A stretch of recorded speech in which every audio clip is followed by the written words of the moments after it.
They understand that we live in fragile hillsides that are being mansionized, right? They understand that when I explain the LAFD has thrown down a map of the Thomas Guide and said, you see these spaghetti streets here? Those spaghetti streets where we all live? They say that's number one priority for the City of Los Angeles Fire Department. That is the number one priority. We know this trouble is going to happen. We just want to make sure the LAFD gets here in enough time to protect all of us. They also know traffic's an issue. Laurel Canyon today, doesn't matter, Nichols Canyon, Coldwater Canyon, I mean, those arteries are constantly backed up. So they've got a grasp of the issues, and they want to speak to you tonight. And again, the fact that you have them all here, tonight may be the night you can make your decision, because March 5th is on its way. So with that said, thank you all for being here. Just really quickly, a big round of applause for Cass, for Paul, for Tony Tucci for putting this together.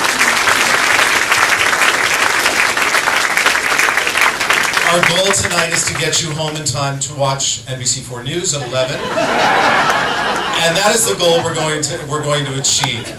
So with that said, we are going to start with our city controller candidates. And what we're going to do here, and allow us to do this, and if there's something that you feel strongly about, raise your hand and I'm going to try to get to you. But we're going to ask the city controller candidates to come up and have a conversation with us. Actually, to have a conversation with you. And with that said, Councilman Dennis Zine, if you could come on up here, we're going to start with you because we saw you come in first. Ladies and gentlemen, Dennis Zine.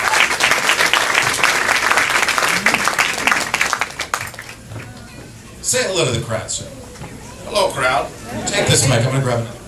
Thank you. I want to thank the association for sponsoring this, and it's a pleasure to come up here and see my son. Christopher, take a bow. Sergeant Zine is here in the house. Thank you.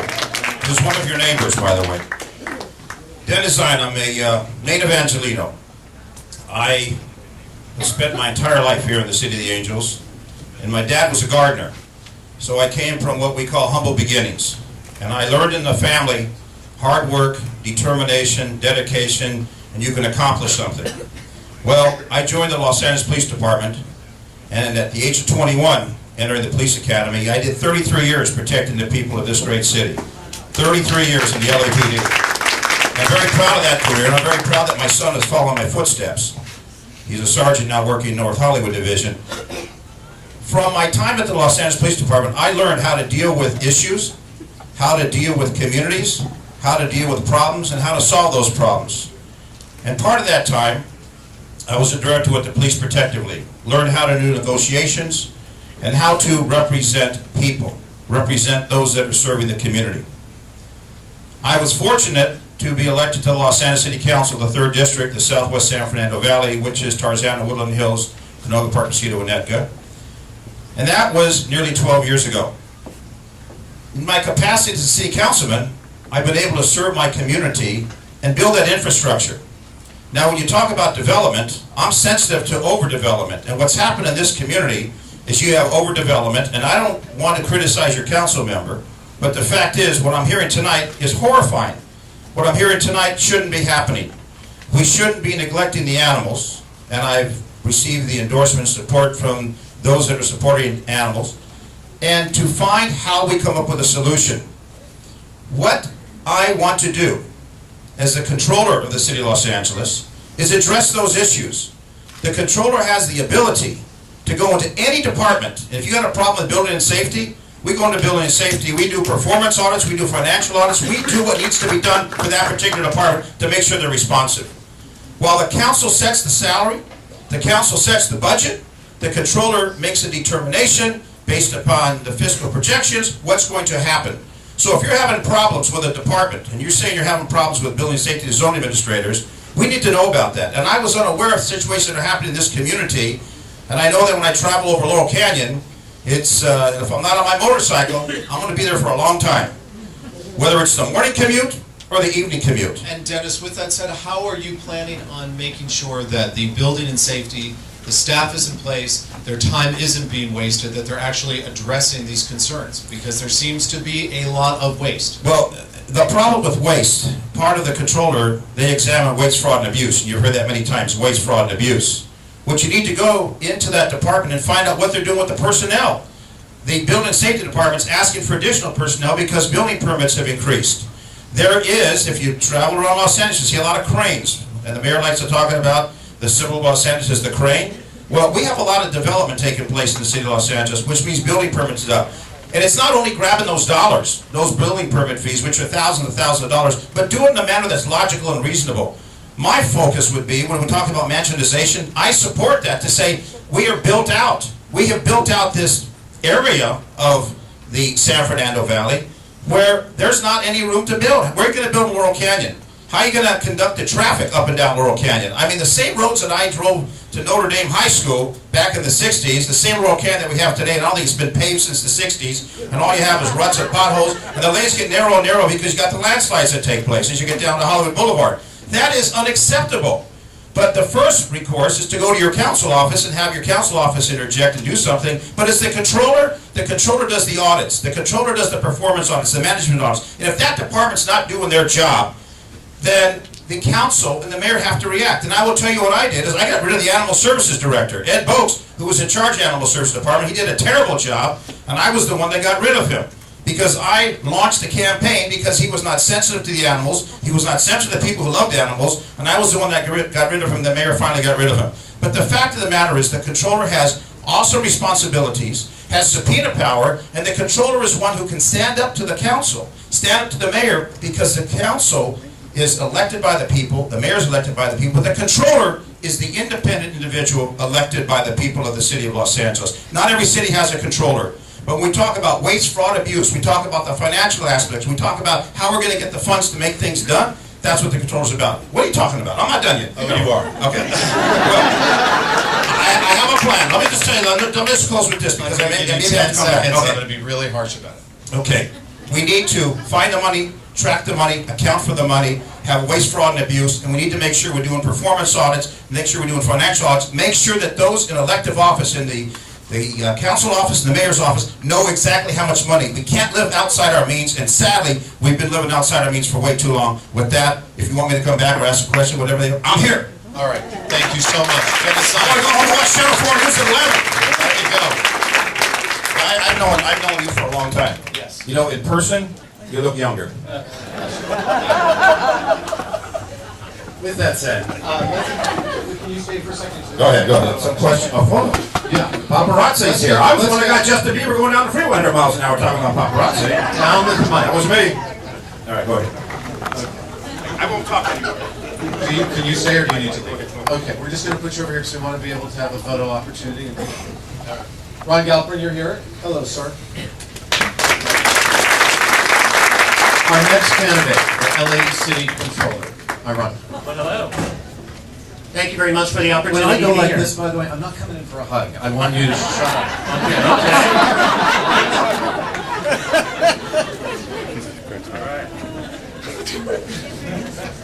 Good evening, everybody. I'm Ron Galperin, and I'm running for Los Angeles City Controller. And thank you so much for the opportunity to be here. There's so many different things you could be doing this evening, and the fact that you're here listening to candidates from all over talk about how we can improve the city, I think is a great testament to the fact that we often talk about apathy in the city of Los Angeles, but I find that it's often just the opposite. There are people who are really engaged in wanting to make a difference. What I just heard a moment ago was very nice, but I didn't hear a single idea about how we're actually going to improve the finances of the city of Los Angeles. And here are what the realities are. We face a budget shortfall of somewhere around $220, $240 million year after year after year for the next couple of years. That's what's predicted. But the reality is it's actually even worse than that, because we're not putting money into our infrastructure. Everybody can see the state of our streets, our sidewalks, tree trimming, you name it. And we're also shortchanging our pension funds. If we really were to look in the mirror and be honest about it, we're looking at about $1 billion a year in shortfall in the city of LA when it comes to its finances. And everybody can run for every office in the world and promise anything and deliver very little of it, given the fact that the finances are in the mess that they're in. And quite frankly, it's been a mess because of the people who have been in office and who have presided over that mess and contributed to it. Now, the reason that I'm running is because I really see tremendous opportunity to improve this mess. I've actually been chair of two of the city's financial commissions, one which was specially created to reform collections, which were a big mess and are finally beginning to get a little bit better. but also looking for all sorts of revenue opportunities and savings. And I'm also president of the city's Quality and Productivity Commission. And in these roles have identified hundreds of millions of dollars a year in very specific recommendations of how we fix our finances. Let me tell you how I got on this whole odyssey of running for city controller. I actually live in the hillsides, actually in the Crests neighborhood. And when I moved there a couple of years ago, there really wasn't any neighborhood association at all. And so I started talking with a couple of the neighbors and actually then talked to Cassandra, who was here just a second ago. Ah, there you are. Who actually came to one of our first meetings and gave us advice about how do you form the neighborhood association. And we have created one, and we've been around for quite a number of years now. And what was amazing to me is I got a letter from the then council member explaining why our streets were not going to get repaved anytime soon. And it explained we've got about 6,500 miles of streets, we were budgeted for about 175 miles of repaving. The message was, wait about 30 years and maybe your street will get repaved. By the way, I've since come to learn the City of LA actually owns 2 asphalt plants. We have an ownership interest in a third. They operate at only partial capacity. I actually took a tour of one of these asphalt plants just this afternoon because I want to know every single detail about how you get these things operating at full capacity, how you even can make some money off of it, and how you can repave more of our streets in the process.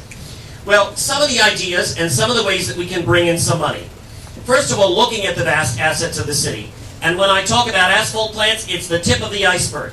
We also own thousands of acres of farmland. We have lots of real estate that we lease out for $1 a year, and by the way, incur lots of liability in the process. Also looking at the procurement policies of the city, which have been a disaster. We spend billions of dollars a year on goods and services, and only a fraction of it do we spend with businesses in Los Angeles. All right, with that said, you had him at asphalt. All right? With that said, when it comes to you prioritizing Absolutely. the departments that you plan on auditing as city controller, which are those? There are 2 that I have at the top of my list. Number 1 is general services, which actually does much of the procurement for the city of Los Angeles. And there's great opportunity to look at how we're buying, how we get better bids, how we get the best deal on everything that we buy in terms of goods and services. And the second that I want to look at is public works, because in every way that we do building, and every way that we do construction, and every way that we do repair of streets and sidewalks, there's an opportunity to do it much, much better. And then, of course, public safety. And when you look at public safety, we talk a lot about, for example, fire response times, and there's been a lot of proper controversy about that. But sometimes those simple things make the biggest difference. Do you know that our fire trucks do not have a GPS device? For a couple $100, you can have a GPS device. Imagine getting up in the hills here, or in my neighborhood, in the middle of the night, or in the fog, or in the rain, without a GPS device. For a couple $100, you could save lives. And there are many other things that you can do to really increase efficiency. Ron, thank you. Ron Galpin.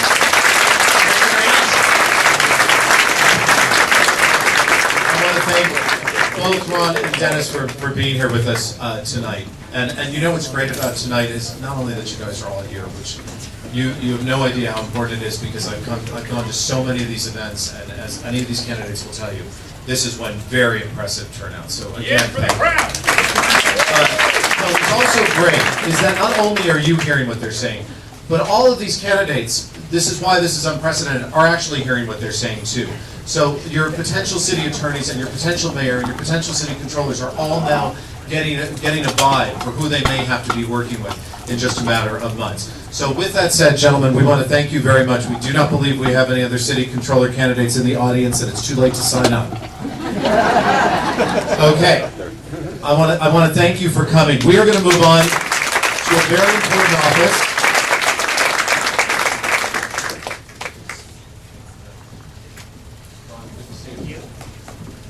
And gentlemen, you are more than welcome to hang around and come back and meet the crowd as we go. And everybody, remember the food truck's outside if you need to take a break. Again, there's plenty of room. I'm sorry for the standing room only, but it's a bless to see. With that said, we're going to move on to city attorney. Okay, we ready? The first person I saw, and that's why we're bringing him up first, is our current city attorney who is running for re-election, Carmen Trutanich. Carmen?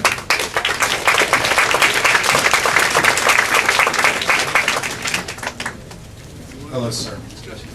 we want to have a discussion, but for those people in the crowd who you have not met, I want to have you introduce yourself and tell them why you decided to run for re-election. My name is Carmen Trukanish. I am the city attorney.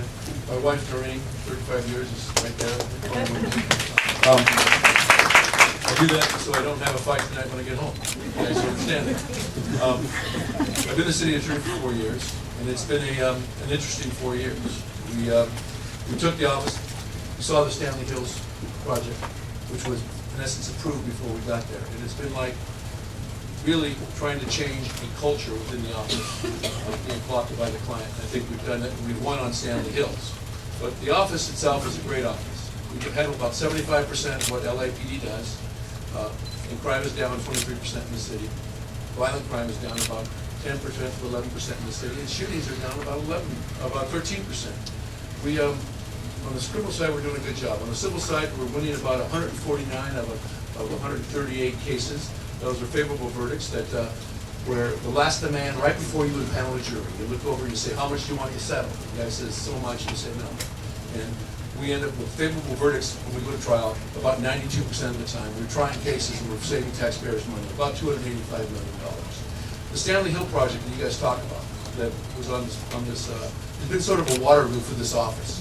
We have, those permits, by the way, the permits have expired. And we are going to fight to keep them expired, so you know that. We can everything in our power to uphold your interest in that. I am going to commit to try to stop that third house from being developed, to keep that wild house. And we've done a good job.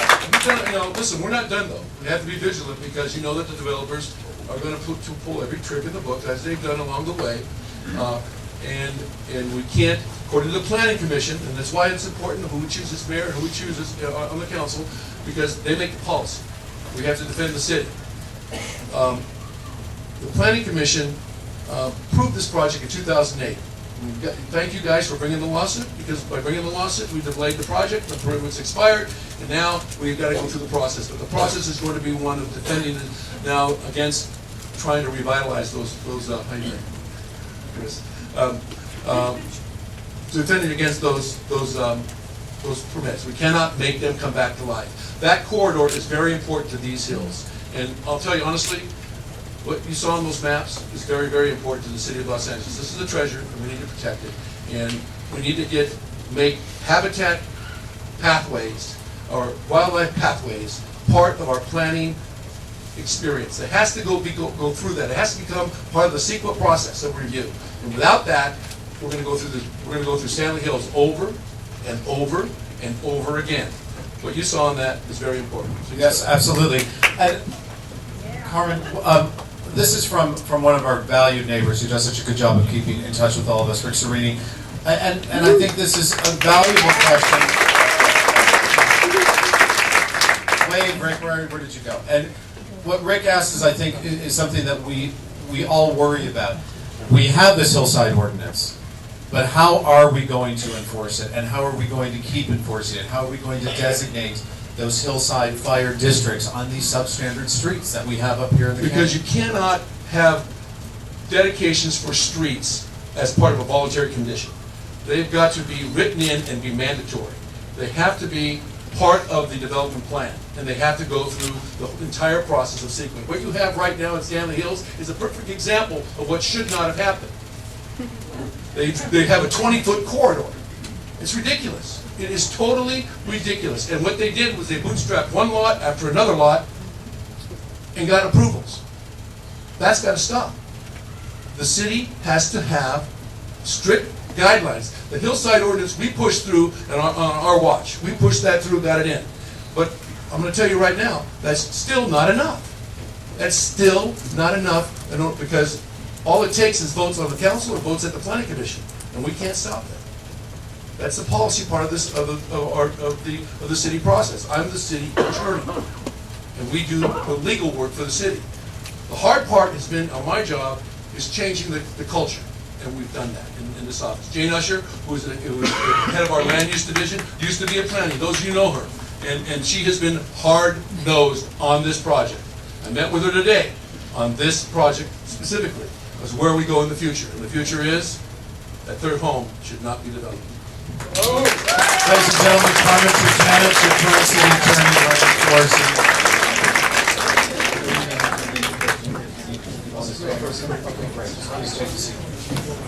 We would love to. Thank you very much. If you follow our usher, Dennis sign, we do have plenty of room over here. Honestly, we don't bite on this side. Come on in, you guys. We've got room over here, and come on and take a seat. We've got a long way to go. Get up, stretch your legs. Please, please, please feel free. We are talking about our city attorney's race, and I believe that the next person we have to come up would be Greg Smith. Ladies and gentlemen, Greg Smith. Mic check, mic check. Hello. Thanks for having me here. I'm Greg Smith, and I am running for city attorney. A little bit about my background that you don't know about is I grew up in the San Fernando Valley in the 1960s when hitchhiking was still safe. I used to hitchhike over Laurel Canyon to get into Hollywood, much to my mother's chagrin. So as 14 years old, I used to go, there was a place called Pandora's Box. I don't know if anybody's old enough to remember that. Oh. So I know a lot about this area. I've had friends that lived here. I know about the Houdini Castle. I was always told that there was a man that was walking with 2 white dogs, and if you went into Houdini's castle, you never left. So I think the structure's still there. Somebody told me that it was built out now. And I have a long history with this area. So I understand what your issues are. Now, learning about the city problems for me has been kind of like drinking out of a fire hydrant. There is so many things going on throughout this city. And I did look at the video that we saw today, and I did as much research as I could. And I see what your issues are and what the problems are. The problem that you're going to have is, do you want to stay with the status quo, or do you want to change? If you stay with the status quo, nothing's going to change for you. The people in downtown are not going to listen to you. They have not listened to you in the past and will not listen to you in the future. You need agents of change. I am an agent of change. If you vote me into office, I will listen to you and I will do what the people want. And that's what I have done my entire career. As a lawyer, I have tackled some of the toughest cases in the system. I represent police officers when they report corruption. I represent firefighters when they report corruption. I represent them in discrimination cases. That's what I've done for 25 years. I've gone into court and I fought the powers that be. As city attorney, I can do all of this for you. I don't need to do it one case at a time, which is what I have been doing for 25 years. And I know for a fact that nothing that I ever did in trial, no matter how much money I won for my client, made any difference to those bureaucrats in the city. They didn't care. Growing up in the Valley, I know how you feel. I know you feel a disconnect from Los Angeles, from downtown, because I felt that same disconnect. I promise you, if you put me into office, that will end. I will listen to your issues. I will do whatever I can to assist you to keep Laurel Canyon the way it was in the 1960s. I don't want Laurel Canyon to change like the Valley has changed. There used to be a place called Vic's Riverside Market on Riverside and Laurel. There was no Gelson's. It was a nice family community. That's all gone. Well, speaking of the 60s, let's talk about drugs. I haven't had any today. In a matter of months, we are going to have not 1, not 2, but potentially 3 marijuana initiatives on our ballot. You want to represent the people, and we hear you, but how do you represent the people's interests when the feds are saying one thing and the state of California is saying another? How do you actually go about representing the people, and what would you do when it comes to those dispensaries? Well, I mean, medical marijuana, I know people that need it. It's medicinal. They need it for their health. Some people, that are going through chemotherapy need it because they can't eat without it. So medical marijuana is something that I approve of. And the first initiative, of course, I think they took it off the ballot now, and the city council's working on that. And what I agree to is keeping the original approximately, I think it's 180 dispensaries.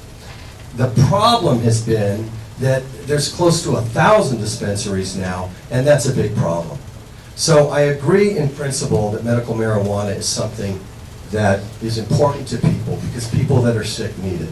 But I think that we need to regulate it, we need to stop these places from sprouting up overnight, and we should limit the amount of dispensaries that are actually dispensing them. Greg, thank you so much. Thank you. Thank you Ladies and very gentlemen, much. Thanks, everybody. Thank you very much. We have two more city attorney candidates to hear from, and we're going to bring up Noel Weiss if he is here, which I know you are. So we're going to hear from our city attorney candidates, we're going to hear from our two school board candidates, and then I believe that we have our 4 mayoral candidates here to speak to you tonight. So please stay with us. Again, we're doing well on time. 11 o'clock news. He's very tough, I know, because Oh he my God, moderated this an guy earlier will not debate. shut up. So if I literally touch him, you guys gotta help me out. Honestly, Ladies and gentlemen, Noel Weiss. thank you. Well, ladies and gentlemen, the turnout is fantastic. I think it's great that we have this opportunity. My name, again, is Noel Weiss. I've been out fighting for the little guy for easily the last 10 years or so. My focus primarily has been on trying to make the political system work better for the people.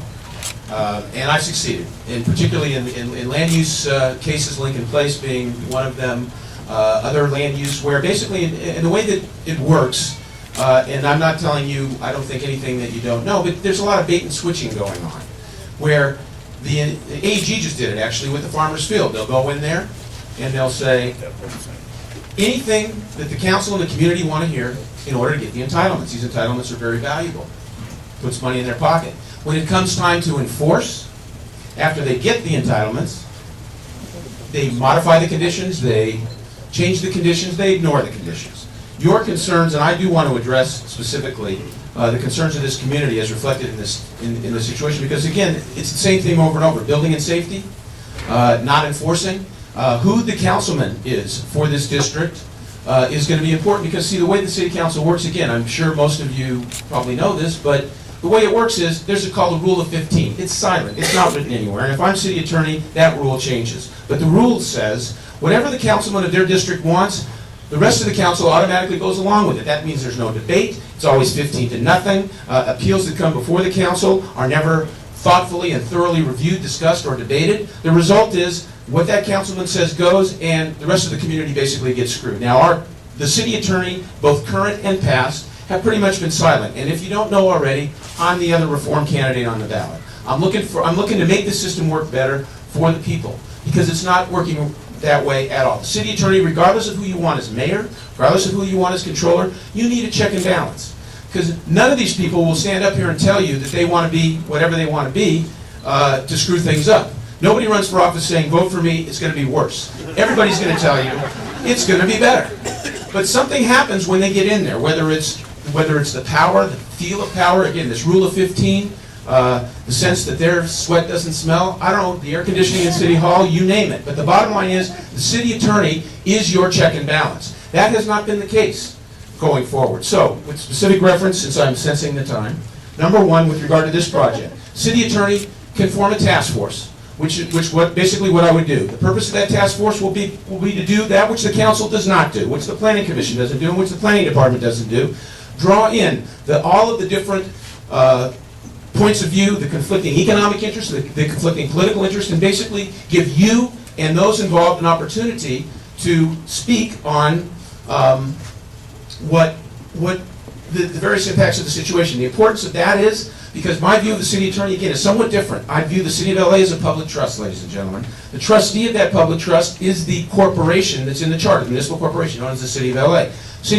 That municipal corporation owes a fiduciary duty to the beneficiaries of the trust, us, the people. City attorney owes a fiduciary duty to the beneficiaries of that trust, which are the people. And we're not getting that. And we're not going to get it unless we get a reform debate, at a minimum, okay? Going forward, seriously, and you'll hear from Mr. Fuhrer, you'll hear from the rest of them, bottom line is, you may want to vote for him in the runoff, vote for one of the reform candidates so that we can get that debate going, because absent that, we're not going to be on Channel 4 News, okay? And that debate will be I have a stifled. feeling you'll find a way. Okay. But seriously, number one is city attorney task force. Number two, openness and transparency. Specifically, and by the way, there's nothing that precludes a city attorney from issuing legal opinions on the various alternatives. Like if you had your own personal attorney, what would you do? You'd say, listen, this is my business objective. This is where I want to go. What are the legal alternatives? And you present that to the council up front, not behind the closed doors. Number two, real quick. Okay, because he's tapping me. Billing. The city attorneys basically I would put the office more like a private law firm in the sense that people would have to keep track of their time. That time would be public information, so that when the special interests go and meet with Mr. Teutonic's people, be it in his office, you would know about it, and they would know that you would know about it, and you know what? Things would change automatically. There are a few more, but my time is up. Thank you, ladies and gentlemen. I appreciate the opportunity to present to you tonight. Please vote for change. I've got a question. Yes. This is from Joe on Ridgemont. Joe on Ridgemont. Where are you, Joe? Where is Joe? Joe, are you here? Hi, Joe. I'd just like to Joe! know who I'm talking to. And there really is a Joe on Ridgemont. And Joe is asking this question just on his behalf, but beyond others in the neighborhood, and this addresses noise and airborne pollution. Okay. Are you planning on controlling or banning leaf blowers in our neighborhood? Well, one is, okay. By the way, there's also an element of the general plan in terms of beating, I just thought of this as I was standing here. Basically, the community can come through in terms of creating an element that will be part of the general plan that will promote the values of which you speak. Now, leaf blowers and, what's the other one? Leaf blowers. Leaf blowers, okay. A lot of leaf blowers on Richmond, right? Air pollution, okay. Air pollution, Number noise one. pollution, they're Right. everywhere. Here's the way the city attorney can deal with that. Number one, again, possible task force situation. If there are a lot of people on Ridgemont or in this area, one, you basically form a task force. The city attorney says, you know what? We got a concern about that issue in your neighborhood. Legally, here's what the options are. And I guarantee you, within those options, there are a number of different alternatives that can be presented that would give the people a sense of what the art of the possible is here. To the extent that those options then are put forward, whoever represents this district, then the city attorney would issue a legal opinion in writing. They don't do that now very much, ladies and gentlemen, because they don't want to commit to anything because they represent the political interests of the council members versus the broader public interest. And this is an important consideration. Because if the council member said to the city attorney, you know what, I don't care about leaf blowers, I don't care about Joe on Richmond, they voted for the other guy anyway, screw him, okay? Bottom line is, you know what, you would get nothing, nothing. I propose to basically open it up and say, you know, I don't care about the political interest of that council member, I care about the broader public interest, which is you, the beneficiaries of that public trust. So in terms of the leaf blower situation, Mr. Teutonich is correct. City attorney isn't God, but they are a check and balance, and by putting this kind of a protocol in place, then you can force a debate. And then really, if there's that big a desire there would be alternatives presented, and then the political process can take place. You can light a fire under your council and the rest, your council person, the rest of the council, and you know what? You can get a sense of the system starting to work for you with regard to that issue. That was a yes? You know what? I don't live on Richmond. I don't know from the leaf blowers. I'm not going to Ladies and cancel you, gentlemen, Joe. I have to cut him up. Thank Noel you. Weiss.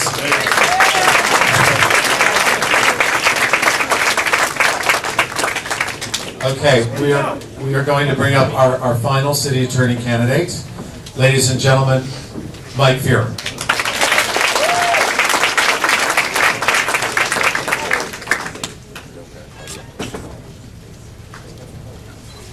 Thanks very much, Rob. It's great to be back here.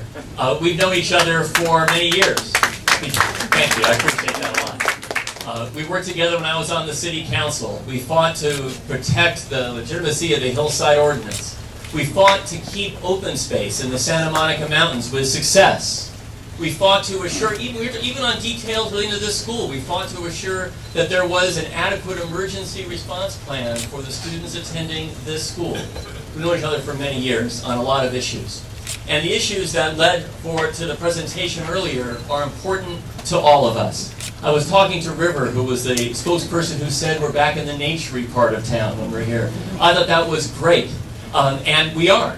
I'm very proud to have the endorsement of everyone from Joe Edmiston, who runs the Santa Monica Mountains Conservancy, to the Sierra Club, to the LA League of Conservation Voters, because I have a long record of focusing on environmental protection. A lot of the discussion tonight has been about the California Environmental Quality Act, CEQA. We've worked together on protecting the importance of CEQA. And I've been a leader not only in the Los Angeles City Council, but also in the state legislature in that regard. You can be sure I'm going to take that focus to being the next city attorney of Los Angeles. Let's talk about the city attorney's role for a moment. I'm running to be a leader on focusing on neighborhoods as the city attorney. That's the same way I've led on the city council and in the state legislature.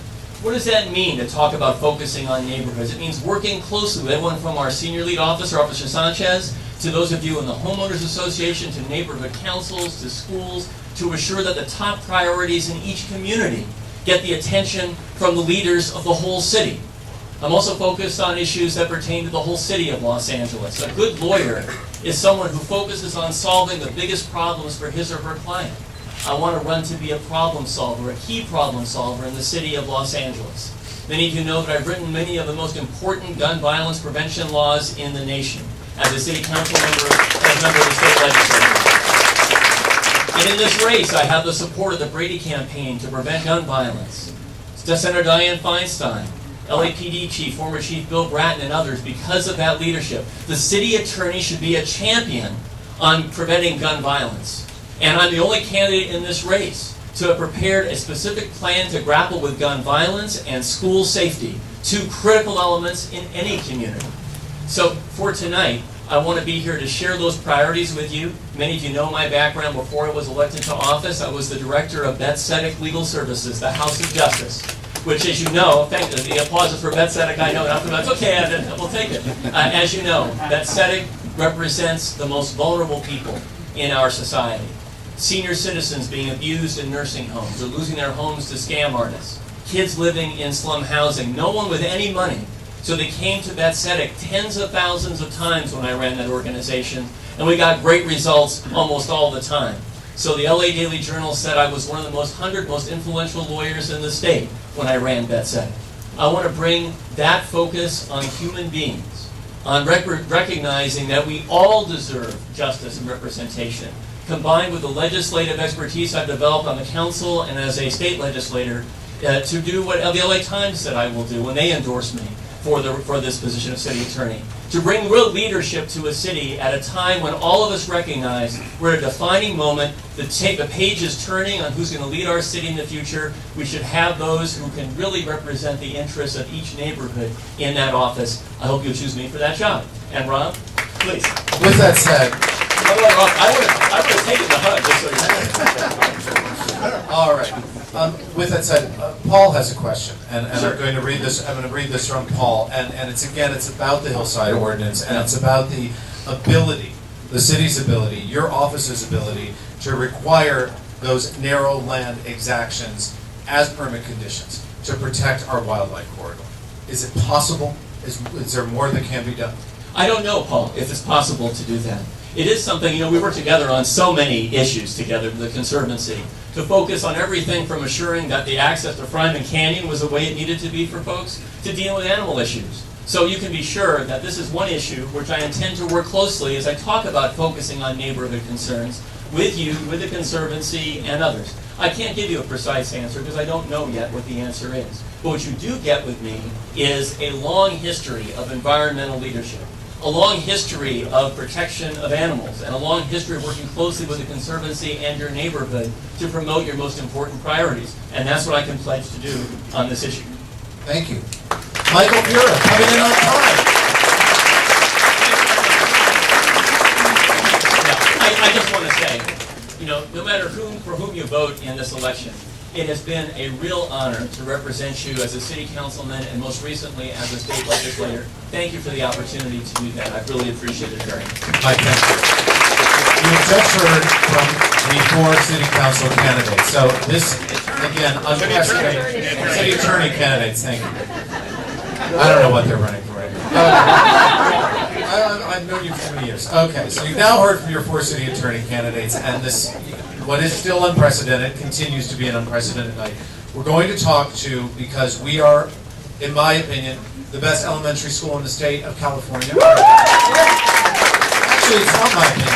The state test scores prove it. Wonderland is the best, right? So with that said, let's bring out our LAUSD candidates. And with that said, if you bear with me, I'd like a round of applause for our two mayoral candidates that are here right now. Councilman Jan Perry, Kevin James, thank you guys for taking time. We really appreciate it. You will not be disappointed. This is an incredible group of people, and we want to hear what you have to say, so thank you for being with us. But we like to take care of things in one fell swoop and get them all under one roof. So, with that said, Kate, are you here? Hi. Ladies and gentlemen, we are now going to get on to the LAUSD school board race. I introduce you to Kate Anderson.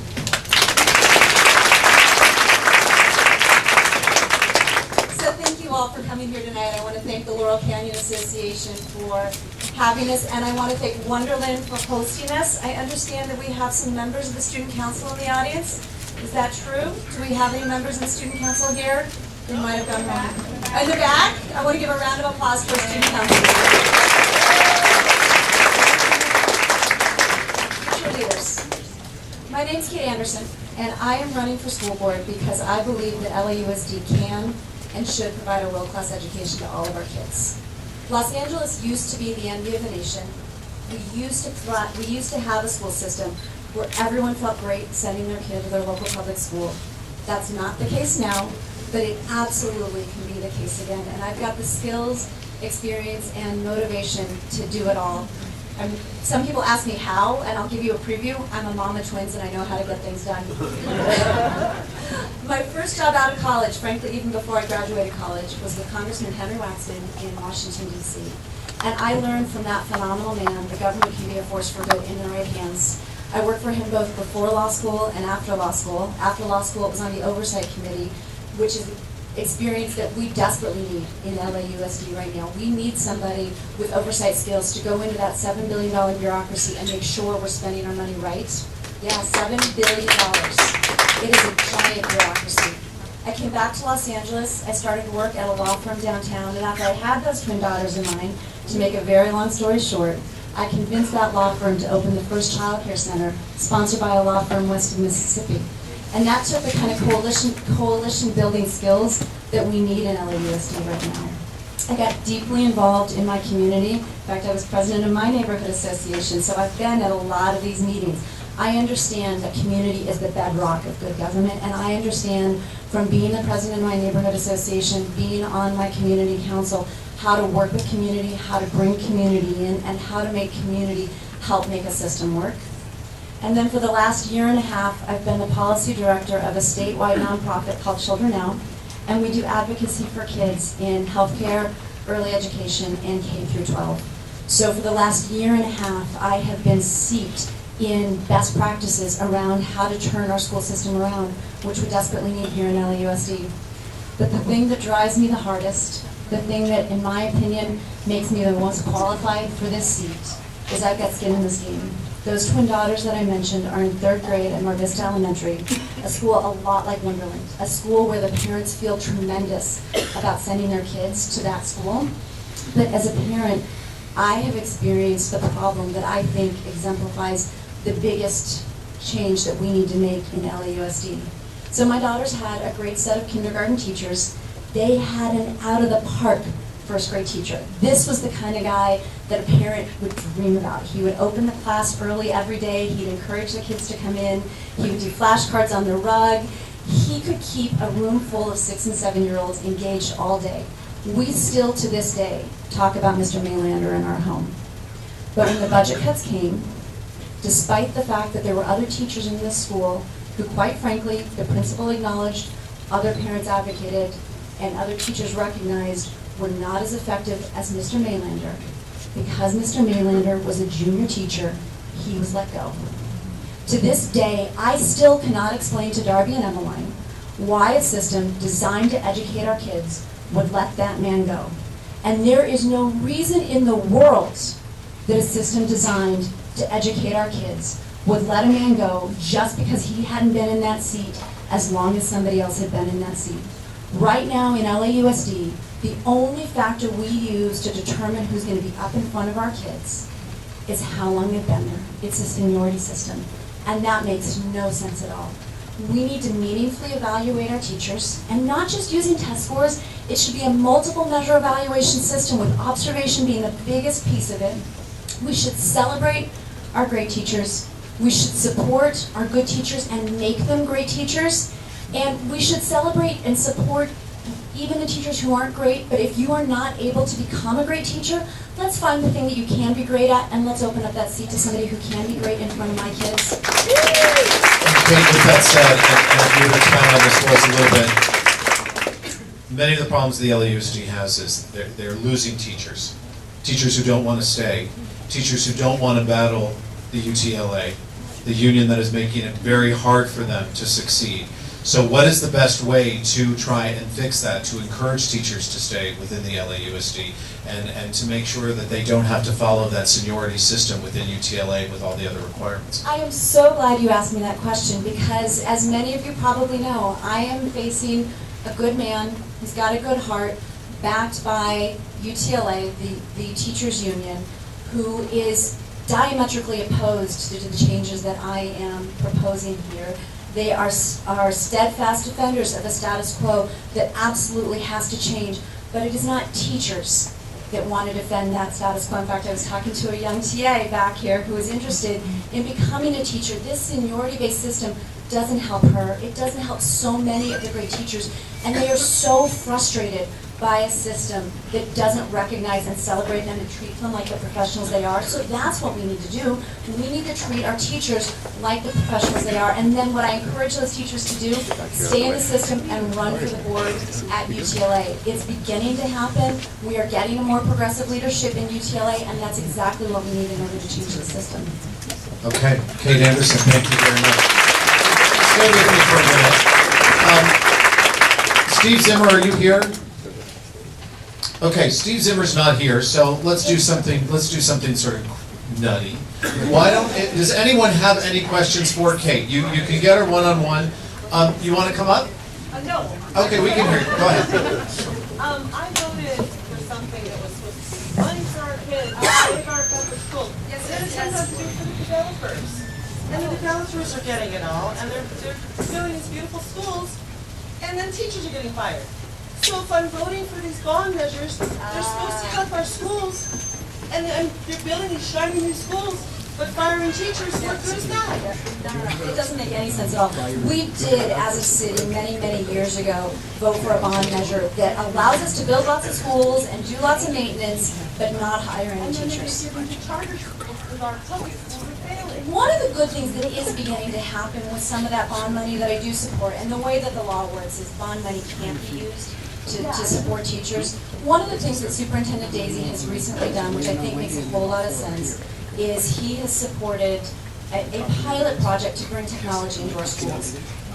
We need to move our schools into the 21st century. Schools like Wonderland, all of our kids have technology at home. A lot of kids don't. Let's take one more, Kate, okay?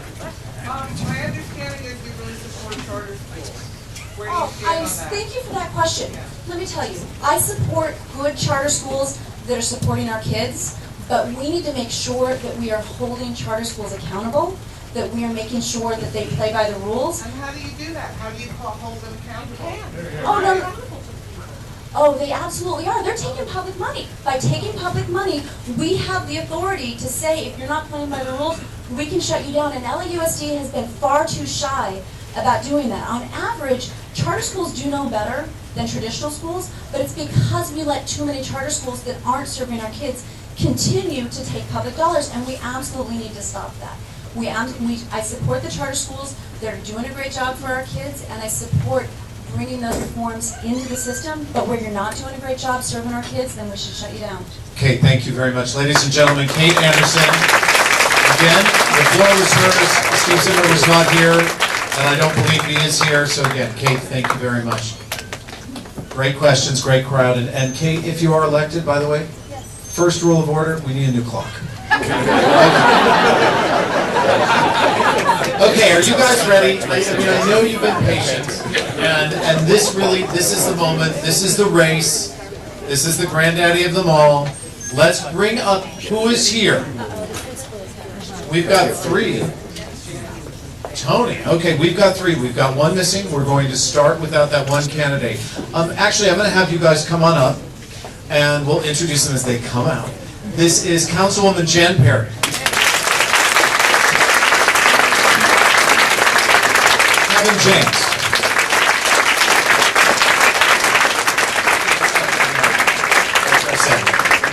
Eric Garcetti, I'm sorry. So why don't we do this? Because we're going to spend a little time with you all if we can. We're going to have each of you take a seat. And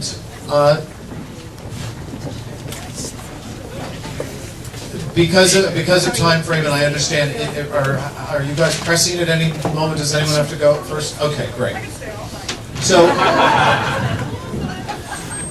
just until 11, that's all we need you to do. Okay, so what we're going to do here is, we've got a lot of questions. We are so very fortunate to have the 3 candidates here.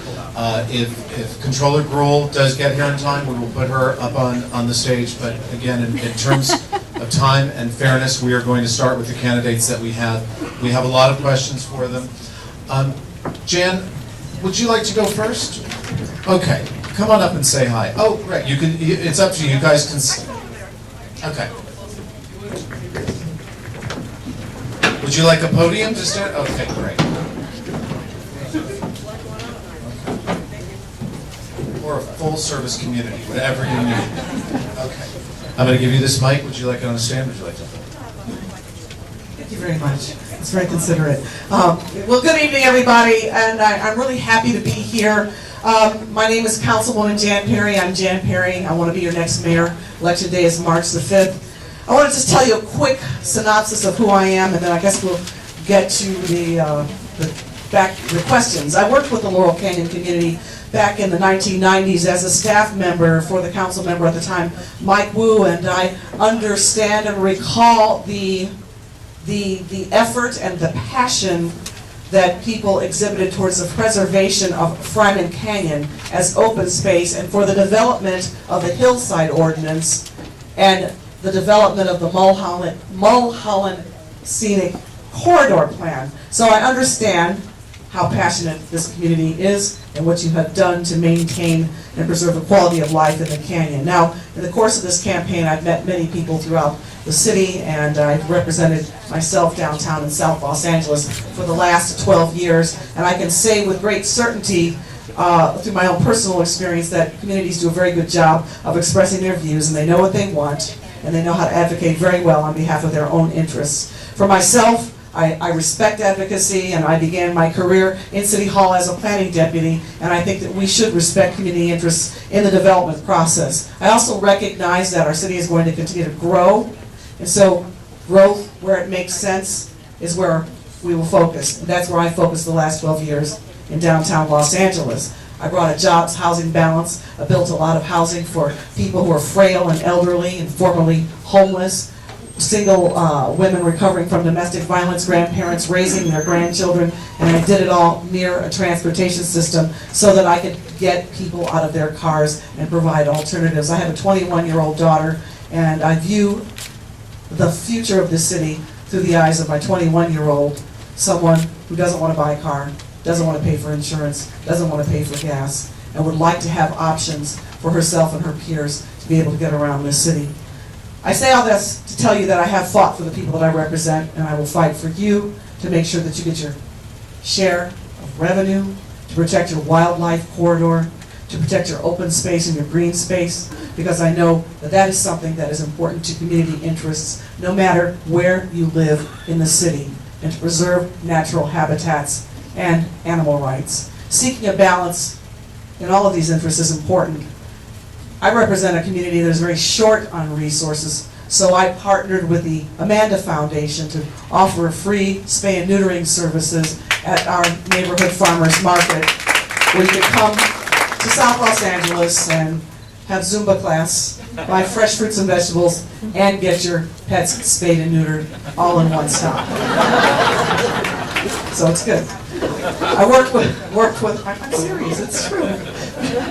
I also have legislated against live animal markets on city streets and sidewalks because I used to represent downtown Los Angeles where people sold animals, turtles, bunnies, fishes, things like that. And I partnered with the Found Animals and Animal Cruelty Task Force to pay for signage to inform the public in areas where this took place, downtown Venice Beach, that it is against the law to buy or sell animals in this manner.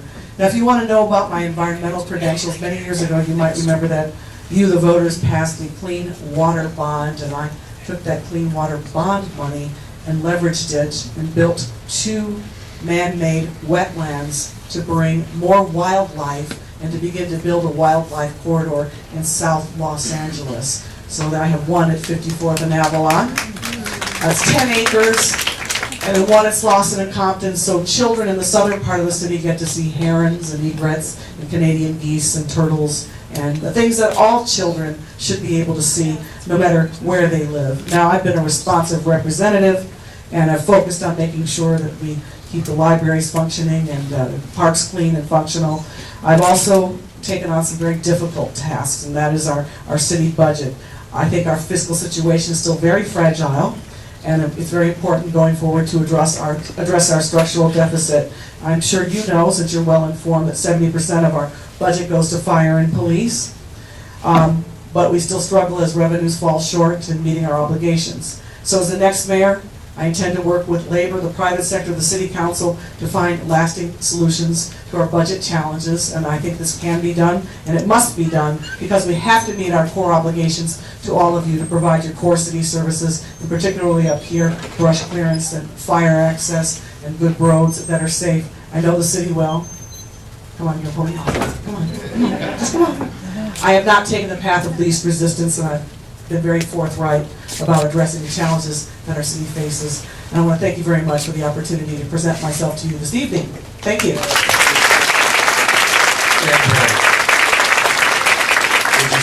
Thank you very much. It's like a game show. What we're going to do is we're going to give each candidate a chance to come up and say hi and introduce themselves to you if you don't already know them. And then we do have a few questions, not only from you, but a few surprises. Okay. Kevin James, come on up.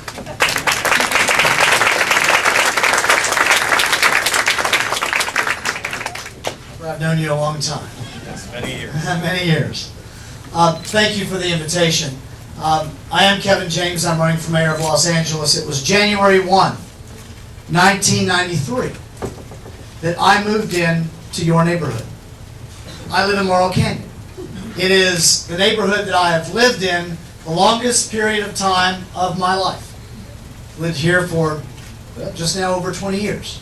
See some of my neighbors that catch me out walking my rescue dog, Lisa Marie. She's always on a leash. And she is licensed. I mentioned, and she is spayed, yes. We just had a talk with the League of Humane Voters over the weekend. I have published, you remind me, I have published a 10-point, actually 11-point position paper on animal issues. It's available on my website. I published it in the Huffington Post. And we have spent a bit of time with CD5. I know that there have been some redistricting changes this last go-round. But here in CD5, there is a homeowners association coalition that represents 60 HOAs. The Laurel Canyon Association is part of it. Skip, who I know was part of that process. They take each of us, the four mayoral candidates. We had 2 separate hour-and-a-half, 2-hour individual interviews each. Then we all sat for the 4 of us, the 3 tonight plus 1 that's missing. We sat for a 2.5-hour interview process without a bathroom break. It's available on the CD5 HOA website.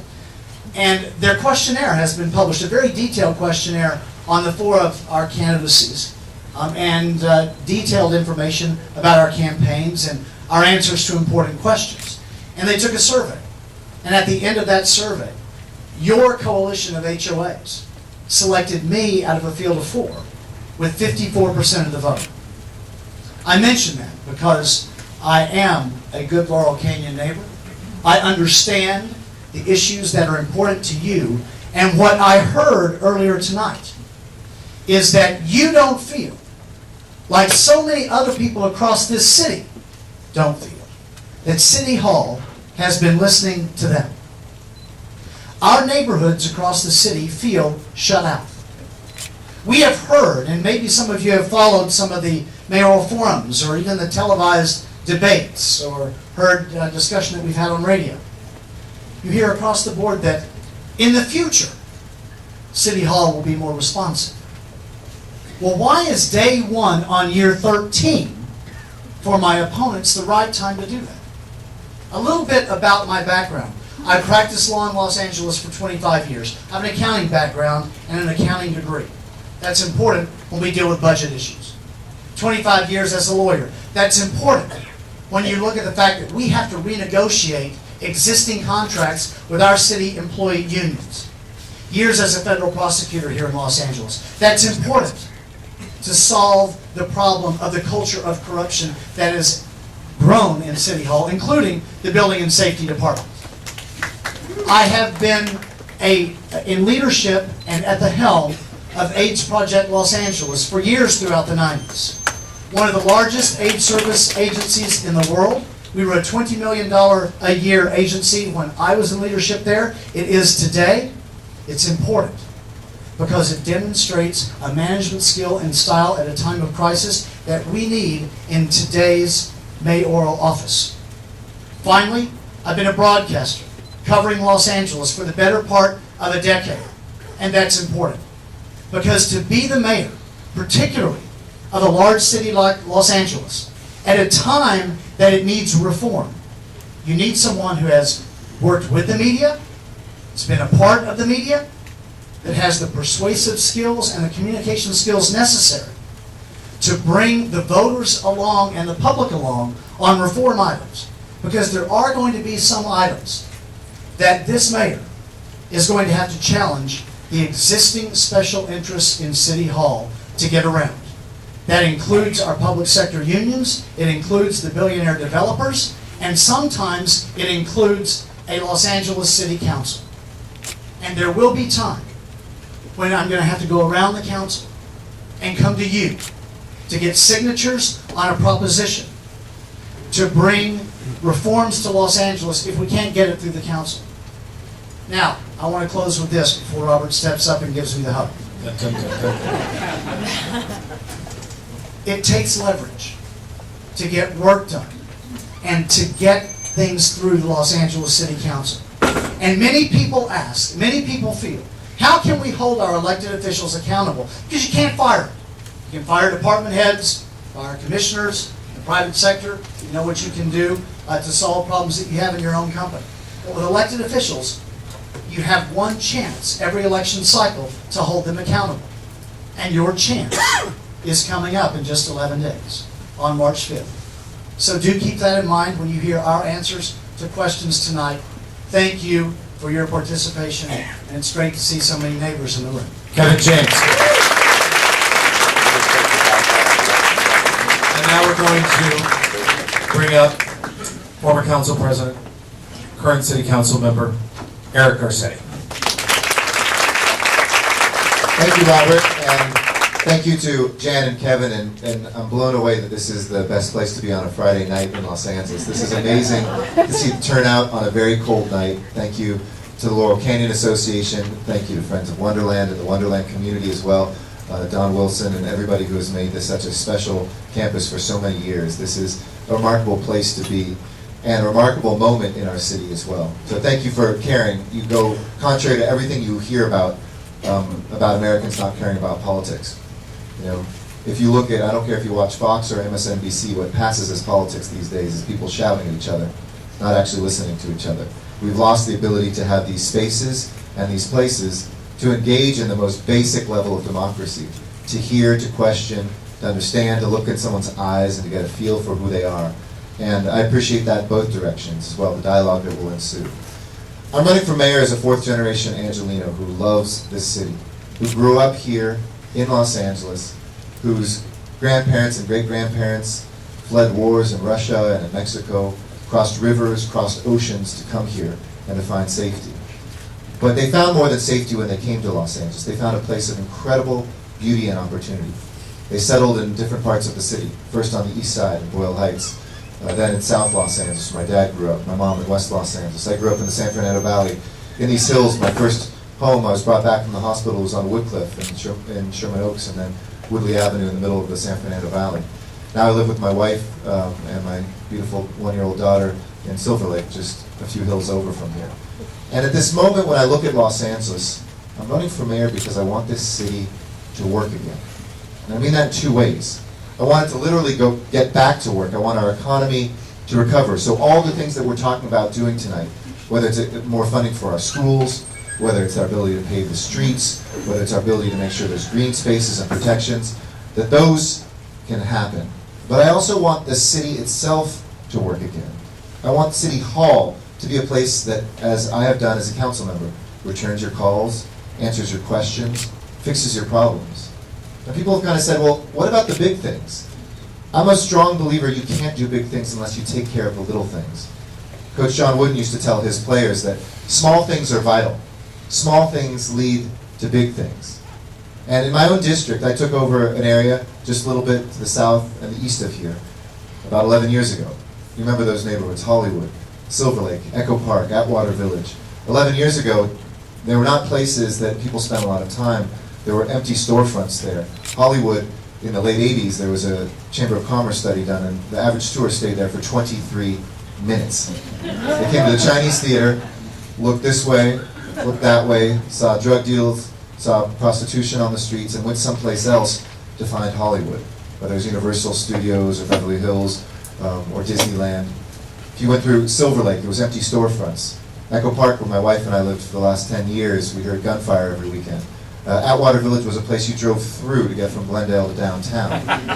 But now when you look at those neighborhoods, and they're certainly incomplete, there's always more work to do. But Hollywood is a place where people are not just staying for more than 23 minutes. If they're visiting, they're staying overnight. It's a place where projects like the ArcLight Cinema and Amoeba Records, and you can actually get out of a car or a subway or a bike and spend time there at the farmer's market and other places without having to get back into a car to do what you want. Silver Lake is one of the most vibrant independent shopping districts anywhere in America. Forbes magazine just called us the hippest neighborhood in America. You know it's the beginning of the end of Forbes is calling you hip. But that aside, it still was an unthinkable title 10 years ago. And Echo Park, perhaps the toughest place of all there, and throughout the district, we're down 2/3 in violent crime. Graffiti is down 81%. The American Planning Association just called it one of the 10 great places in America. And Atwater Village was just selected, though I know everybody here would beg to differ and put them in second place, as the best neighborhood in Los Angeles on LAist, the popular blog. The reason I cite those things is I do believe that our turnaround begins one neighborhood at a time. And I want to be a mayor that does that understands that you have to listen to the community. It'll be a mayor who will show up at your door unexpectedly, as I've done as a council member, every month walking door to door with a dozen friends or supporters where we just ask, what can we do better? And that's how we cut that crime. That's how we tripled the number of green spaces, not just from 1 to 3, but from 16 to 47 in my district. Half the parks built in the city were built in my district, even though it's the smallest district. We're number 1 in job growth in the last 2 years in the midst of a recession, in new business receipts.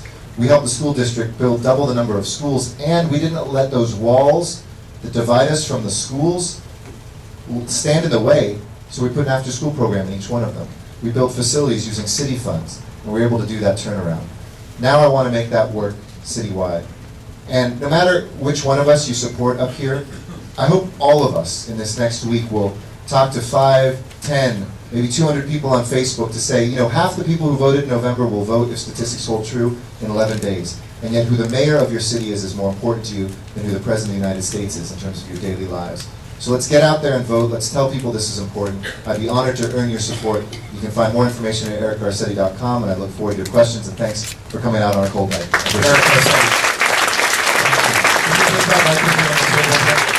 we're going to do in the time that we have left is, remember, this is not a debate, this is a forum. These are questions from our neighbors that we're posing to you all. Please try to keep your answers short if you can, and you can stand, you can pass the mic, whatever you'd like, but again, we're going to really try to keep the time very tight. You know, with that said, we are now in the last week of a campaign that has turned very ugly. It's turned negative. And this is Laurel Canyon. We're not that way. I mean, our restaurant, for God's sake, is called Pache. So, with all of the negative campaigning that's been going on, I would like each of you to tell everyone in this room, when they go to the ballots on March 5th, what is the one thing that has been put out there about you that you want to state is absolutely not true? Jen. That's like I didn't meet my wife.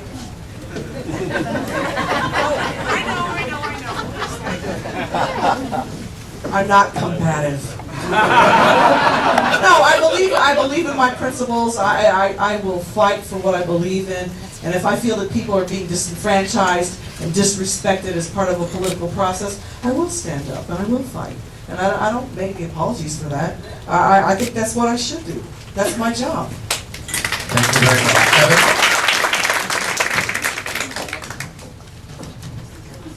As Eric said, I was going to stand up. I always do. I think it's part of the courtroom experience. I've got to take just a minute, Robert, to answer this because there was I think, an unfair label leveled against me that's not accurate. It's false, and it was in a televised debate. And it's come out in part of the negative campaign that you're talking about when they called me a radical right-wing radio host. Well, let's start with that. I am a registered Republican. I'm the only one in the group. But that's the only R there that's accurate. I'm openly gay. I have been involved in the gay community with our issues my entire adult life. I have been, as I mentioned earlier, the chair of AIDS Project Los Angeles. Through the 90s, I was in leadership at APLA.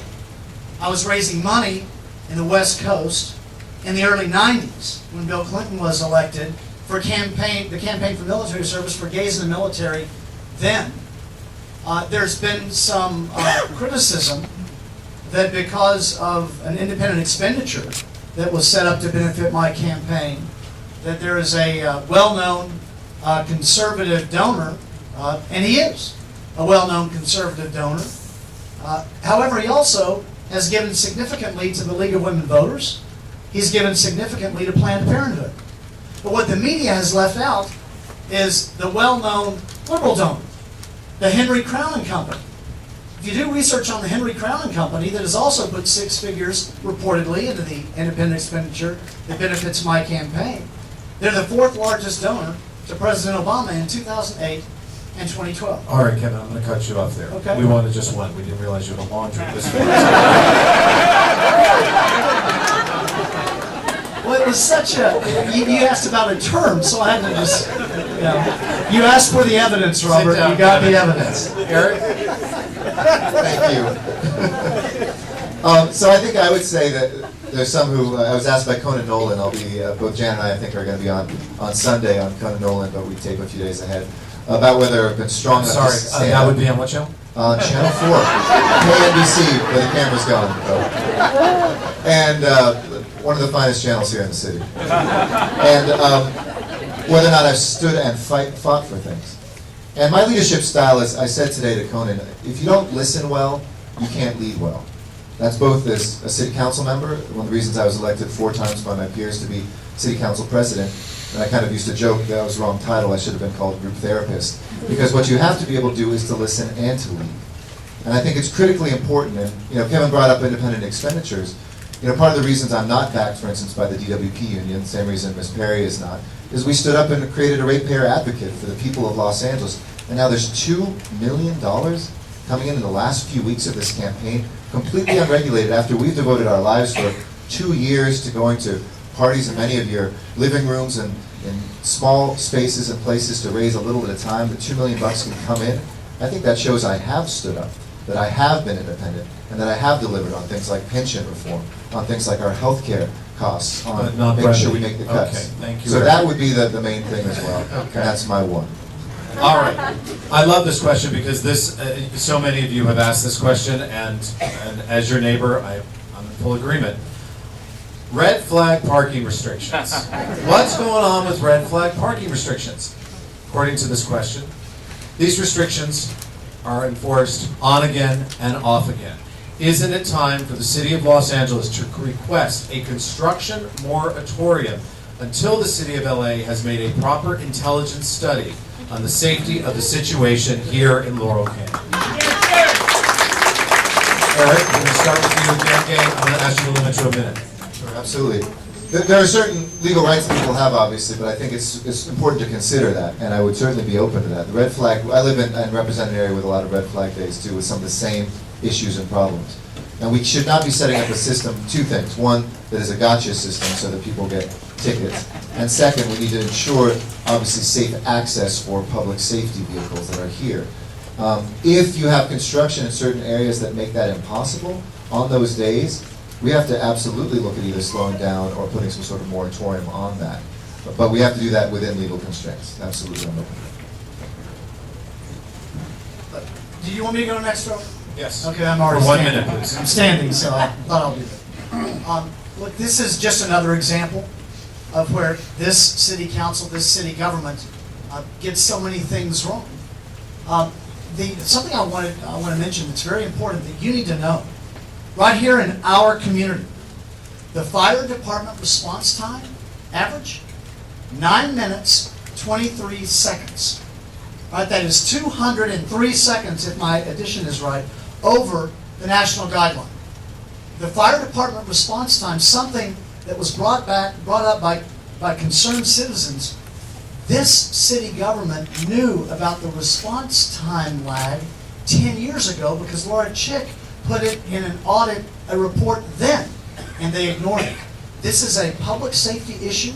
It's another example, just as the red flag parking example that Robert just described, which is also consistent with the street sweeping problems that we have in other communities, when they're not sweeping the streets, but they're ticketing the cars on those days. Okay, thank you.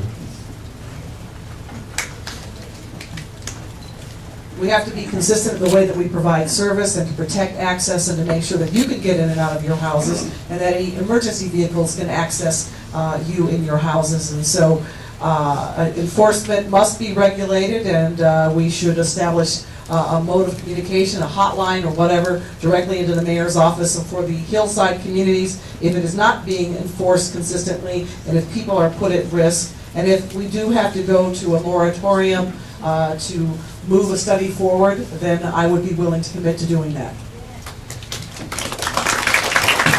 You know, this forum's gotten a lot of attention from members of the media because, again, what you have accomplished here tonight, ladies and gentlemen, really has not been seen yet in this election, that you can have all of these candidates together willing to be in one room talking. And again, we have no bloodshed that I know of. But what did you all do with Wendy?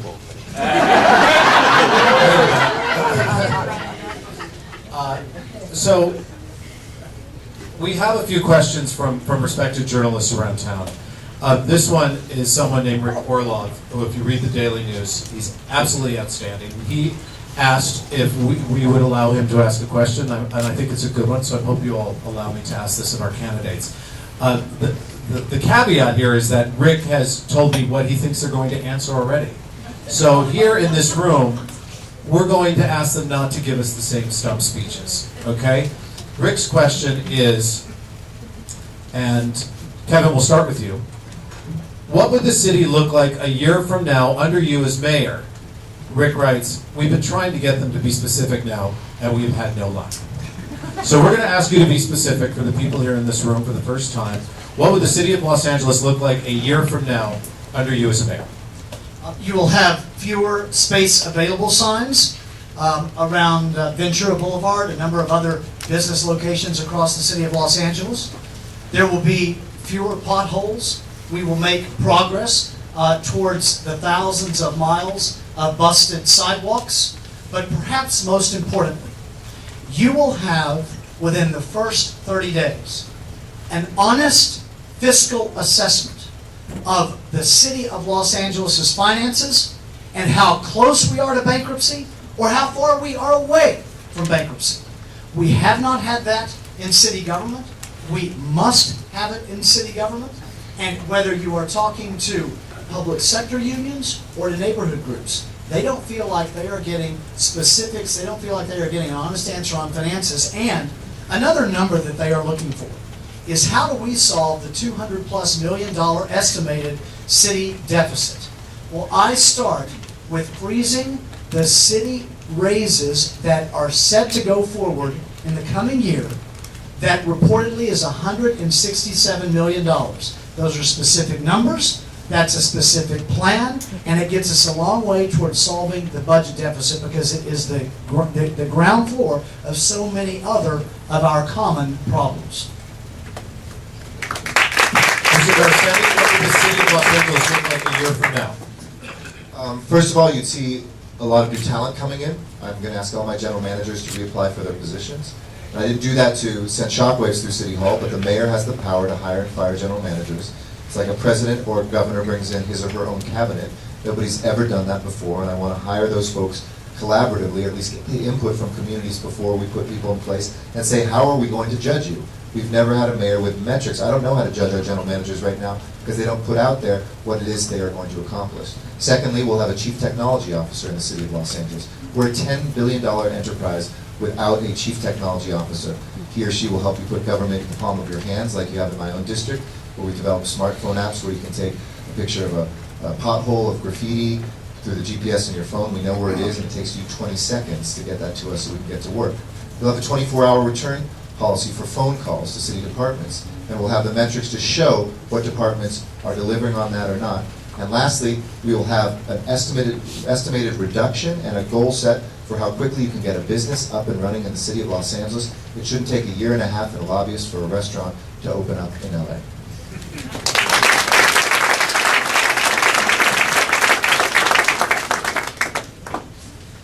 A year from now, you'll see your wildlife corridor protected.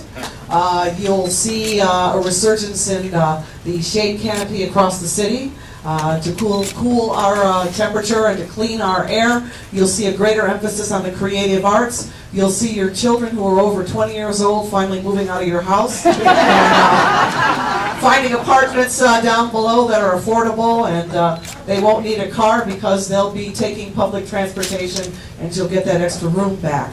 You will see all of the public employee unions back at the table, participating in what we call shared sacrifice, so that we can close down our structural deficit and ask them to give back more on their health care costs and their pension contributions so we can get out of this and move forward. Thank you, Councilwoman.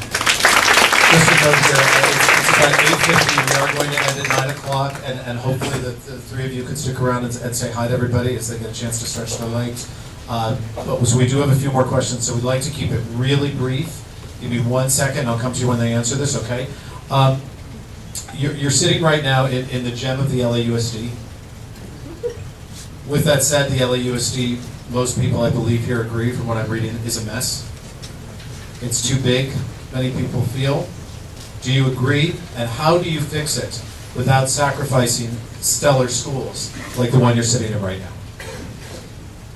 Would you like to start?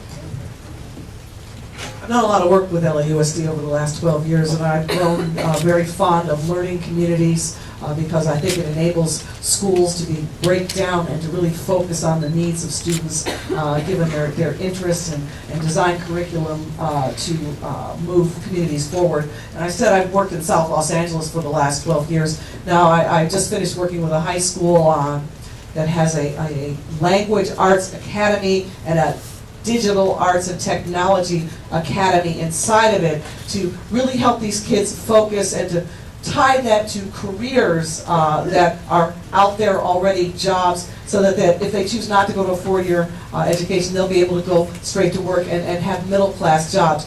For me, I think that's important to preserve adult education as a pathway to the middle class and continue to build learning communities. K through 5, continue to focus on the development of parent-school relationships, because it strengthens in a school when parents are more involved. That's why it was so important to build more schools and embed them deeply in people's communities.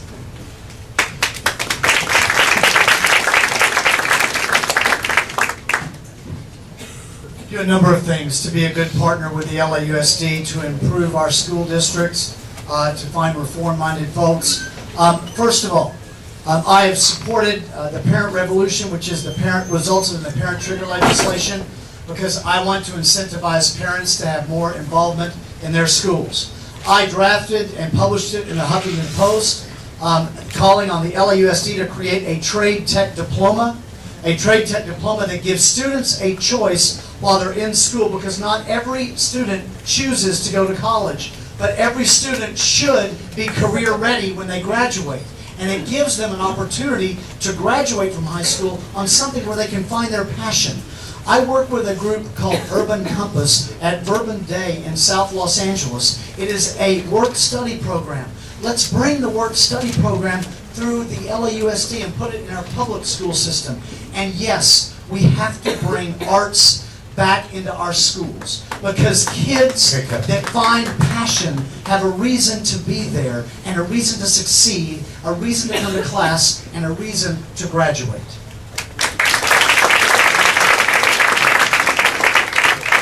Thank you. I agree with both of the previous speakers on vocational ed. Some of you may have read about the efforts I worked on to keep the aviation mechanics program out in Van Nuys Airport, which we just announced last week is going to be saved.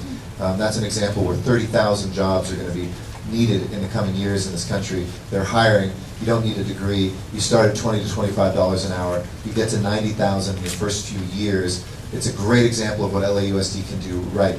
Adult ed, arts ed, absolutely. And this, the creative capital of the world, that we don't have arts education here in Los Angeles, is a travesty. And early ed, which is guaranteed to give a young person a start. But first and foremost, as mayor, it's about funding. We are getting ripped off right now under what we passed in Prop 98, which should guarantee in these past years $7,000 a year per student. We're getting $5,700, and only half of that up front, and the rest in IOUs. You can't run a business on IOUs. You can't run a school district on IOUs. We need that fair share of funding, and then we need a conversation about what even $7,000 means when you have Massachusetts at $14,000, New York at $18,000. We shouldn't be celebrating Utah or Texas every year so that we're not 50 and just 49.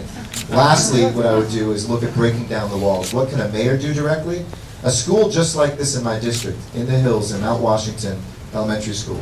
I took city funds to build a center just like this. They had never had a space for eating, a space for performances, or a library. And when I took city funds to use it in a school, everybody at City Hall said, we don't do that. Leave that up to the school to do. But I said, why would I build a school, a community center 12 blocks from a school when I could do it in a school? Now we've done that on 7 schools, from parent centers to ball fields to multi-purpose centers like this, and I would continue that forward using city funds in our schools. Thank you very much. If the three of you will allow, City Controller Wendy Gruhl is here. Everyone, please welcome her. Come on up. Wendy, first of all, tell us, what did they do to you? Where did they lock you away? You're worried about you. Come on up. What we're going to do is if we can, we'd like Wendy to go ahead and introduce herself to everybody and say hi, and then if you can finish your remarks addressing the LAUSD issue, that we would like to know how best to fix LAUSD, and then we'll continue where we left off. Okay. Great charter.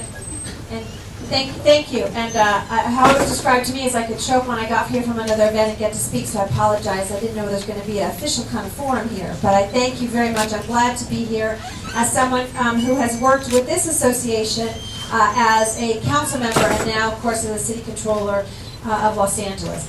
And the fact is, as I've said to people, I don't want to just be the mayor, I want to do the job of mayor. And the job of mayor, some of us have worked together to preserve Laurel Canyon and Laurel Canyon and Mulholland, and trying to save that piece of property. And I was happy that we could use some of the funds before I left to ensure that we might save that piece of property. That we look at our scenic preservation corridor plan. It was the first in my community in San Latahunga to ensure we preserve that and to make sure we looked at viewshed in our communities.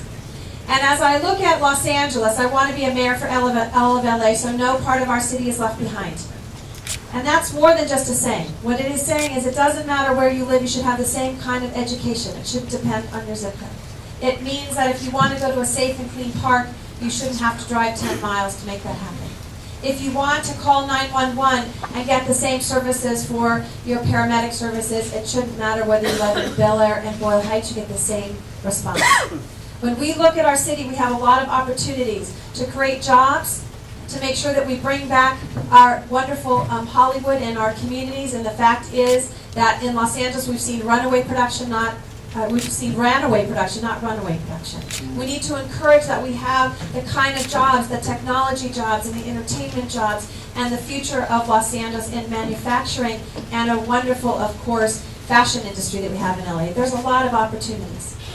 But it's also about getting our fiscal house in order, and I've been proud to be the city controller and identified $160 million in waste, fraud, and abuse, some of which we won't see again. But some of it, if we don't change our evil ways, we're going to continue to waste. From fuel usage that we had and stolen fuel to looking at how we use our cell phones to performance-based budgeting. But more importantly, saying we need to make sure we're looking at our priorities, public safety, public works, and making sure we're creating jobs. I think you're giving me almost the hook.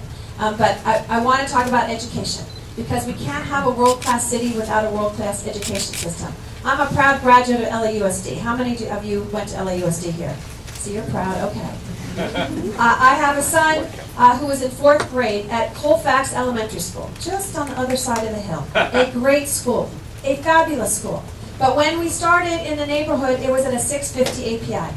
Today, it's at a 928. Why?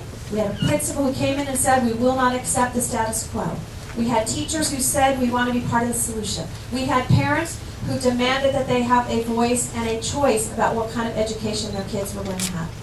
I chose to make sure that my kid was in that public school because just like this school, it is our community school and our neighborhood school. I started LA's Best After School program in 1988 with Tom Bradley because we understood that what happened in our schools mattered and that our kids' future education matters. Because there's nothing more important to me than to see that my child gets to accomplish much more than I ever will be able to as well. Because that's what we want to be able to do. They get a good education. So I want to make sure, as the next mayor of Los Angeles, that we do have the resources necessary, that we're not 49th in the country in per pupil spending, that the dollars are not going to the bureaucracy, instead they're going to the classroom, that the dollars are going for the kinds of things that we think are so critically important. Each of you in this room, it gives me great excitement that you're here at 9 o'clock, well, that clock. No, it's not 6 o'clock. It's 8 o'clock. Okay, there must have been something happening about it. That at 9 o'clock, because I think that's what time it is, that at 9 o'clock you're here talking about the future of the city of Los Angeles. That's what Los Angeles is about. That's why I'm running for mayor of Los Angeles. And I look forward to working with all of you to improve our communities as we have, many of you, as I represented just the other side of Mulholland. But what happened on Laurel Canyon in our communities is the same that happens on that side. And what happens in Wonderland happens in Colfax or Carpenter or the other schools that we have in the city of Los Angeles. We can make the city the great city that I know it can be. And I look forward to working with you as your next mayor. Thank you very, very much. So it is 9 o'clock, so what we're going to do, because you guys have great questions, it's beyond an intelligent group here. I know you want to talk about housing. I know you want to talk about traffic. I know there's a lot of things that you want to cover. It's been an amazing experience to have these candidates here, and they're in, sort of the whistle-stop tour right now, that they're spending so much time with us. We're so very lucky. Councilman Garcetti has to go, so we're going to bid goodbye to Eric, and we're going to have closing remarks from everyone briefly, and then what I'm going to ask is, whoever wants to stay, please everybody, you see a number of these candidates still here. Kerry Braisman's here, who is running for city controller, and I know he wants to say a few words, so if you'll indulge us, after we get everybody off the stage, Kerry's going to want to say a few words for you, those who can stick around, but we do want to get you out at 6 o'clock. And make sure that we're right on time here. So with that said, we're going to ask for very brief closing remarks, and this is a test to all of you here, because you've had a chance to not only hear from the controller candidates, the school board candidates, and the city attorney candidates. I hope by now you know us, that you know our concerns, that you know what interests us, that you know the times that we felt like we've been ignored from City Hall, and you know the times that our complaints have fallen on deaf ears. So if you can, for your closing remarks, just focus on the residents of the hillside communities of the people of Los Angeles. Eric, I'm going to have you go first, and please leave it to a minute, and then Eric's going to leave. You can say goodbye as he walks out. Thank you very much. And if you didn't get to a question, Eric Garcetti without a dot at Gmail is my personal email, so feel free to email me in the middle of the night. As I mentioned, with a 1-year-old daughter, I'll be up anyway, so please send me some. So, thank you all so much. I have to run to the other edge of town on the east side right now for a couple hundred people that are there, so my apologies for cutting out here a little bit early. But I want to thank you all, and I want you to know that this corridor, this backbone of the city, is the most critical part of the lungs of Los Angeles. It's the beauty of Los Angeles when the city spreads out like a bed of jewels, either direction, towards the valley or towards the city. And for me, this has been an amazing race. I'm so proud to be endorsed by the Los Angeles Times, by the League of Humane Voters, by the Sierra Club, by those things that are alive here in this corridor: human, plant, animal. It is a part of us coexisting in a city unlike any place on the face of the earth. But it starts with accountability. It starts with those small things, of making sure that the basics are done so that we can do the big ones. Thank you for indulging us. Thank you to my fellow colleagues and to Robert for hosting us. Please stay in touch. I'd be honored to earn your vote on March 5th. And please make sure we get some extra people out there to vote, no matter whom you vote for. Thank you so much.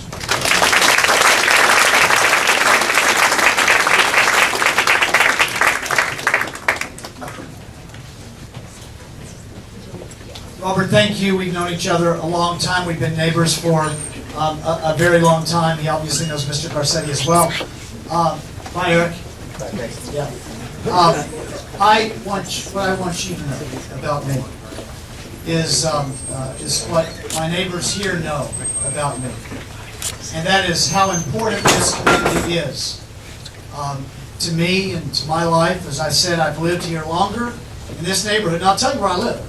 I live on Kirkwood Drive. That's where I bought my first house. Bought my second house. Still live on. Didn't move very far. But I know how rich this community is. When I first came to Los Angeles, I was young, and the concept, and I came from Oklahoma, where these hills are mountains. Okay? And when I saw that in the middle of the most amazing city, with all of the urban excitement, that we had these hillside communities. I was young, and I said, I'm going to live there one day, and I will plan to live here in this community for the rest of my life. I do plan on spending some time over in Windsor Square in the mayoral residence, which will give me an opportunity to redo, to do some work on my house that's much needed. It's been a little neglected with the campaign. But what the most important thing that I want you to know about me, there are so many unique things about my candidacy. I am the only attorney in the field. I am the only broadcaster in the field, the only person who's run a major nonprofit in the field. I'm also the only one of your neighbors in the field. And I will bring that experience, that knowledge, and that care into City Hall. I'm also the candidate, the only candidate that is completely independent of the special interests in City Hall, whether it is our public sector unions or the big developers.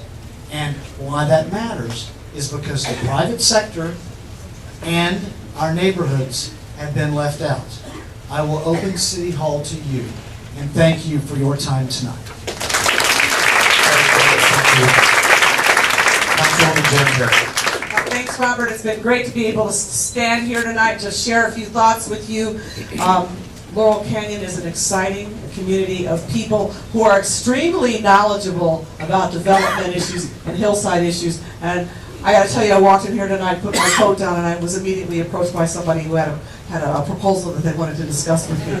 So I got to say, everybody's always on it up here all the time, and I am grateful for that. As mayor, I will work very closely with you to protect the quality of life, to protect your wildlife corridors, to make sure that you have access for public safety and for your own quality of life, to be able to go in and out of your neighborhood. And we will work together on traffic congestion and traffic management issues to get over the hill and to and from your jobs. I thank you very much for your time. My name is Jan Perry. My website is janperry.com. March 5th is election day, but you can also vote by mail and vote by mail now. So that, you can drive somebody to the polls on election day. Thank you very much. Give a big round for every single one of our candidates who came here tonight and are signing this board. What we're going to do now is allow you all to come up and talk to them. The city controller tells me that she is happy to stay and answer any questions that you all have for her, that you can come up and direct them to Wendy and to speak with her. And I'm sure that Kevin and Jan will be happy to stick around as well.